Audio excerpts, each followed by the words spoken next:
Hello everyone, my name is Dawn, and this month's webinar is titled Aging and Exercise. I want to welcome you to this month's webinar. I am an exercise physiologist and health coach with Strategic Health Services, and it is my pleasure to offer this webinar topic because we are all aging every day, and maintaining a physically active lifestyle can help us all age more gracefully. So I hope that you enjoy this topic. We will be reviewing the effects of aging on our bodies and the benefits of maintaining an exercise routine. We will also review the recommendations for physical activity as we age, as well as principles of an appropriate exercise routine and how to get started if you're new to exercise. So what is optimal aging? This may mean different things to different people. There are many dimensions of wellness, from physical, social, and emotional to spiritual wellness and even finding one's purpose. Our focus at this time is going to be on the physical, but there is always some spillover into other areas when you focus on your physical wellness. But many people define optimal aging as avoiding those things that promote disability and premature disease, such as preventing injury on one end of the spectrum, or simply living a healthy lifestyle in general. But above this, developing protective factors can help one maintain both good physical and mental health, which is important for optimal aging as well. As we age, there are many, many things happening in our bodies that we may or may not even notice. All systems are affected in one way or another. First, the effects of the cardiovascular system include your VO2 max decreases. What this basically means is that there's a reduced ability of your cardiovascular system to deliver oxygen to your working muscles, and the ability of those muscles to extract and utilize the oxygen is less. This progressively declines with age, starting around the age 25 to 30 at about 10% decline per decade. Also, our maximum heart rate decreases as we age. This is illustrated through the formula that we use to estimate one's maximum heart rate. The formula is maximum heart rate equals 220 minus your age. This is used to estimate one's maximum heart rate in lieu of actually putting them on a treadmill and making them walk or run until they get to the max heart rate. But anyway, so as you can see, using the formula, maximum heart rate equals 220 minus your age. As your age goes up, your maximum heart rate decreases. One other cardiovascular effect is that stroke volume is reduced. Stroke volume refers to the amount of blood that is able to be pumped by your heart with each beat. And also, finally, your blood pressure tends to increase as you age as well. And this can be from deconditioning, can also be from stiffening of the blood vessels, as well as possibly plaque accumulation. Now, our musculoskeletal effects of aging include decreased muscle mass and strength, and this decline begins after the age of 30. Most of the decline occurs after the age of 50, but by age 80, 30 to 40% of muscle strength is typically lost. Loss of strength primarily is due to loss of muscle mass. Bone density also decreases as we age. Bone mass reaches its peak usually by the age of 25 to 30 years old. Men begin to lose bone around 65 years of age, but women can start to lose their bone mass as early as 30 to 35 years old. Overall, men lose 10% of their peak bone mass, whereas women can lose 15 to 20%, and this is why osteoporosis is so prevalent in women. Osteoporosis is a condition in which bone mass is lost to the point of extreme bone weakness and fragility. And primarily this affects women whose greatest bone mass loss occurs after menopause. Osteoporosis causes an increased risk of bone fractures. The thermoregulatory system of the body, it's like our internal thermostat. And this is also affected as we age. Now, while some people may welcome less sweating, this can have a negative effect on us. Sweating is very important as a function of our body. It helps to accomplish such things as cooling our bodies and releasing toxins through sweat. The less you sweat, the less you may be able to be active, which can be a detriment to your health. It also, increases your chances of overheating. So, is there anything that we can do to slow this process of aging? The good news is yes. Exercise, or simply being more physically active, it's like our own little fountain of youth. There are many benefits of being physically active, no matter how old you are. And this slide covers some of the benefits of exercise, like increasing your muscle strength, sleeping better, etc. However, exercise may also reduce the risk of some health conditions, including heart disease, hypertension, which is high blood pressure, stroke, osteoporosis, different types of cancers like colon and breast cancer, type 2 diabetes, bone and joint diseases, and I could go on forever. There are so many different benefits of exercise. So now that we know the benefits, how does exercise help? Well, the old adage of if you don't use it, you lose it is so true when it comes to the effects of aging on our bodies. The more active that you are, the less you will be affected by the characteristics of aging. Age alone doesn't determine your physical capabilities. Your lifestyle plays a huge role. It is entirely possible to have the physical capabilities associated with someone much younger than you. Also, physical activity is good for your cognition. Yes, that's right. Exercise and regular physical activity can keep your cognitive function progressing, going forward and getting better, instead of regressing, getting worse. Researchers are finally starting to understand how physical activity can improve cognition, and it all starts with the muscle. Every time that a bicep or a quadricep or really any muscle contracts and releases, it sends out chemicals that are released into the bloodstream and into the brain. And this chemical is called IGF-1. And it takes on the role of a coordinator for the brain and issues the release of chemicals and proteins, one that is even nicknamed Miracle Grow for the brain. That's right. This chemical fuels almost all of the activities in the brain that lead to higher thought. When we begin to exercise on a regular basis, the Miracle Grow chemical builds up and becomes more abundant, allowing for faster communication between cells in the brain. When we engage in regular physical activity with the help of this Miracle Grow chemical, we may begin to actually grow new neurons in our brain. Now, the only location in the brain that has shown an increase in growth of the neurons is the region that affects our memory and our learning ability. So muscle mass that's kind of a good lead into muscle mass, because we want to work our muscles more now knowing that. But there is a rapid decline in strength associated with being over 50. But that loss of strength can be slowed down by doing some type of resistance training or working those muscles.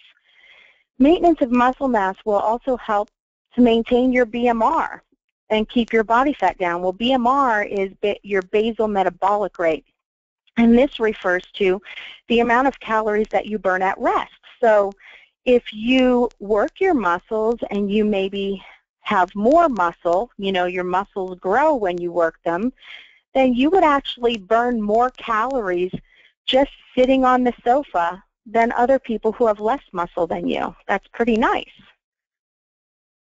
And, you know, with more muscle, that can lead to a better percent body fat. The more active we are, the more calories we burn, the fewer that are stored as fat. Of course, we need to be aware of the amount of food and the quality of those foods that we eat as well. But everyone stores excessive body fat differently. Some have it spread evenly throughout their body, while others may store their body fat more in certain areas than others. Like, for example, people who are apple-shaped tend to store fat more in their midsection. And this is actually associated with having a higher risk of cardiovascular disease because all of that fat storage is closer to your heart. So we really want to, especially in that situation, maintain a healthy body fat or a healthy body weight. Now, we talked before about bone mass and how much it decreases with age, but when bones continue to bear adequate loads via physical activity, you can actually grow new bone. You can, you know, have new bone growth stimulated. And for this reason, weight-bearing exercise is one of the recommendations typically by your doctor when you have bone loss.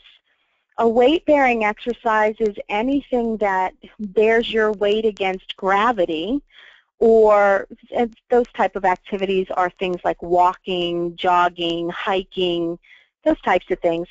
But also resistance training is a weight-bearing exercise for your muscles, for your extremities.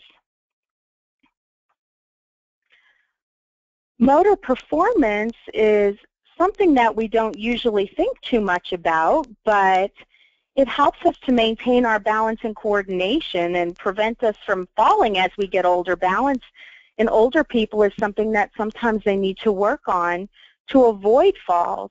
And continuing to practice motor skills via physical activity will minimize the amount of decline in motor performance. Physically active people maintain better balance and coordination as they age, reducing, again, their risk of falls. Flexibility also can help prevent injury. Maintaining flexible muscles as we age helps to keep the muscles more pliable. And if they're more pliable, they can withstand more force. Say you tripped and you go to catch yourself, rather than your muscle injuring, you know, you'll be able to catch yourself. And, you know, it's so important to maintain flexibility in your muscles. But flexibility, you know, is more than just maintaining flexible muscles. Your flexibility can also be affected by your joints, things like your joint capsule and ligaments and other things. So stretching is so very important. A reduced range of motion can prevent one from being able to successfully complete activities of daily living, such as getting dressed in the morning or reaching for things in the cupboard or bending over. Imagine not being able to bend over to tie your shoes, or for women, not being able to reach behind you to fasten or unfasten your bra. It can be pretty debilitating. So now that we've covered all of that, let's look at the components of physical fitness. And, you know, what do we want to do if we actually are devising a program for ourselves? There are 5 components of fitness, and they're all very important. Cardiovascular fitness is the ability of your lungs and your heart to perform. Muscular strength refers to the ability of your muscles to lift heavy loads, while muscular endurance refers to the ability of your muscles to repeatedly lift lighter loads. Flexibility, again, is the ability to move your body parts around a joint. And like I said, it can not only be limited by muscle flexibility, but also by the joints themselves. Body composition refers to the percent of your body weight that is lean mass, which is basically your organs, your muscles, etc., versus the percent that is fat weight. And exercise improves your body composition by burning fat for energy and building muscle, so in those two ways. So now that we've reviewed the importance of being physically active and the components of fitness, let's review the principles involved with a comprehensive exercise program. These are the same no matter if you're new to exercise or if you're an avid exerciser. Just remember the FIT principle. F-I-T-T, FIT. The F stands for frequency, the I stands for intensity, and the T's stand for time and type. So first, let's look at frequency. Frequency basically says, okay, how often should I do a certain type of exercise? Well, it is recommended to accumulate 150 minutes of moderate intensity physical activity each week. If you divide that up over, say, 5 days evenly, that's 30 minutes a day for 5 days. Vigorous intensity is, because it's a higher intensity, the recommendation is about 120 minutes per week, so it's less. Muscle conditioning exercises are recommended for all muscle groups in your body at least twice a week. So if you work your entire body in one day, then that would be 2 workouts per week. But if you split up your workouts into, say, 1 day upper body, 1 day lower body exercises, then that would be 4 times a week, because you would have 2 days doing your upper extremities and 2 days doing your lower extremities. To maintain your muscle flexibility, it is recommended to stretch daily, and it is most beneficial to do so when you're already warm. So, for example, after a walk or even just after a warm shower or bath. So just a quick note on intensity. I know we throw the words moderate and vigorous around all the time, but let's define them here. Moderate exercise is defined as an intensity that can be sustained for 60 minutes or longer. Examples of these activities are walking, cycling on level ground.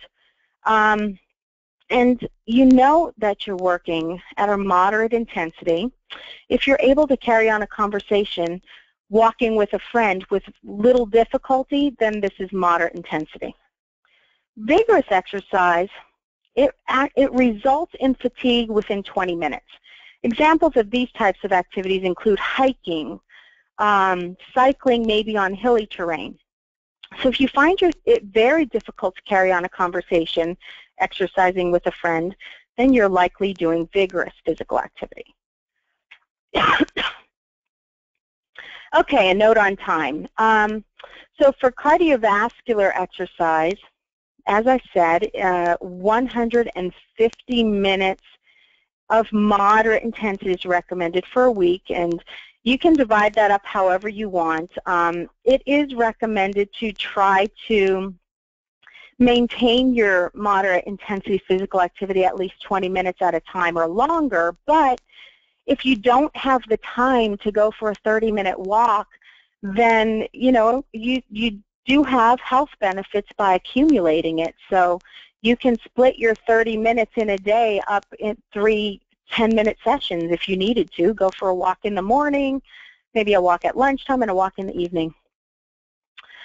For muscle conditioning exercises, the recommendation for the length of time just depends upon how many days a week you plan to incorporate this type of activity. So like I said, if you're working your entire body, you can likely perform a good variety of exercises in about 20 to 25 minutes. But if you were splitting it up to upper and lower body, then it would probably be less. But again, you would be doing those exercises 4 times a week.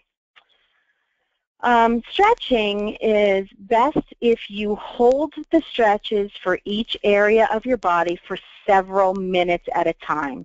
You can probably stretch your entire body in about 10 to 15 minutes. Okay, the final T in FIT principle stands for type. The type of exercise that you perform, first of all, you should do a variety, okay? But it's really a matter of preference. Choosing activities that you enjoy and may actually look forward to doing is most beneficial for maintaining long-term physical activity. But walking, jogging, swimming, dancing, aerobic classes, using stair steppers or elliptical machines or treadmills, any of these things will improve your cardiovascular fitness. We talked before about motor performance. Intermittent activities such as basketball, tennis, volleyball, any kind of sporting activities, they will improve your skills and your coordination and agility. And resistance training will improve the muscles, strength, flexibility, help decrease body fat, burn more calories, etc. Okay, so now that we know what the FIT principle is, let's talk about getting started in an exercise program. So before you start any new exercise program, it is important to have a conversation with your physician to discuss any limitations recommended for you based on your health history. But some general recommendations include having the appropriate shoes for your chosen activity. If you're going to walk, have walking shoes, or run, have running shoes. If you plan on playing tennis or basketball or something like that, make sure you have court shoes. Each different type of footwear is made differently to protect you from different types of movements. So trying to play tennis in running shoes, you would likely twist an ankle, and you don't want to do that. So have the appropriate footwear for whatever you choose to do. Staying hydrated is also very important. It is recommended at a minimum to drink 8 to 10 glasses of water a day. The more you sweat, the more active you are, you'll need to drink more. Try to drink before you're thirsty. If you're exercising for a long period of time, have water with you. So it is very, very important to maintain your fluid intake, especially exercising and exercising in the heat. But overall, it's really important and highly recommended to start any new exercise or new activity very slowly. Don't try to go out and run 10 miles if you've never run before. Start very slowly and have a goal in mind that you want to aim for over time. You may have a behavioral goal or a fitness-related goal. An example of a behavioral goal is I will walk every day this week, Monday through Friday at 7 a.m. A fitness-related goal might be something like in 3 months from now, I'll be able to walk a mile 1 minute faster than I can walk it today. So like I said, just whatever you decide to do, start slowly, let your body slowly adjust to the new activity to prevent injury, which will slow you down even more, and you don't want that. But if you would like assistance with goal setting, don't forget you have the capability of contacting your health coach. And any of us would be happy to help you with goal setting. Here are some ways that you can plan to increase your physical activity in your everyday life. Things as easy as parking your car further away from the door. Maybe scheduling walking meetings. If you have a meeting every week with a couple of people from work, see if they want to go take a walk and have your meeting on the road. Plan activities centered around physical activity like hiking or visiting the zoo or whatever. At home, if you do the yard work, maybe use a push mower instead of a riding mower. But like I said before, you can break up your 30-minute sessions each day into 3 10-minute sessions if you don't have enough time to do them. So, but if you do have time, or maybe you don't think you do, but one trick I oftentimes suggest to people is to try to set aside time for physical activity for yourself. Schedule it into your day. If you're very busy, schedule it in your calendar. Make an appointment with yourself to do something that you enjoy, you know. Like I said, choosing activities that you enjoy will help you with long-term success with maintaining your physical activity. If you don't have specific time to set aside, maybe think about wearing a pedometer and measuring how many steps you're taking each day, and then just try to shoot for taking more steps tomorrow than you did today. The recommendation in order to be considered physically active if you're measuring your steps is to aim for 10,000 steps in a day, which depending on your stride length equates to about 5 miles a day.